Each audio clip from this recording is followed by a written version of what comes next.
the vaccination. That's not the real issue, though. The real issue they're upset with her about, she said, make your own decision. Pray about it. Think about it. Talk to your physician and decide how it's going to impact you and your well-being before committing to take the vaccine. And she's absolutely right. We're double vaxxed. I agree with Nicki Minaj that it's your decision. I encourage people to get vaccinated, but you have to do what's going to be best for you and your family. And if it's not the right thing for you and your family, then you don't do it. We can't pressure people, peer pressure people into doing something that they're not comfortable with and they don't believe is right for them. When someone doesn't do what we don't think that they should do or what we don't like, then we can't completely just cancel them or say that they are, call them names or attack them as individuals or whatever. Dina and I always say attack policy, not people. And I think that's what's happening, and that's not fair. Nicki Minaj has every right to say that she needed to pray about it, think about it, research, whatever she needs to do to make her decision. No, I agree with you 100%. I also find myself in a strange place agreeing and supporting Nicki Minaj, but I also think that it is an issue of, again, the idea that we are turning into a state where you have to carry your papers. This sounds like this is not America. And and we have people in our family. We are a double vax family, but we have people in our family who are medical professionals, who are smart and wise about the science, who have chosen not to take the vaccine.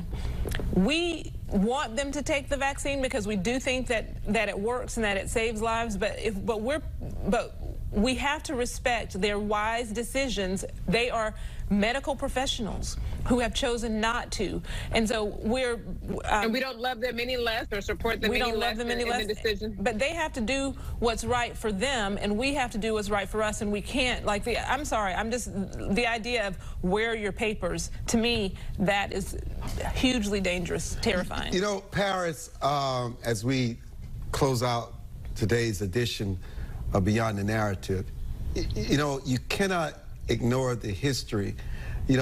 Many people like to talk about black people and the Tuskegee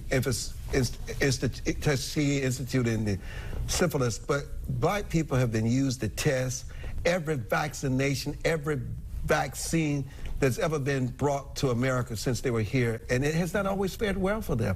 There's a reason why they distrust the government, and it's going to take people in their communities that they trust, that they believe in, for them to make the decision overall to take the vaccine. It's just that simple.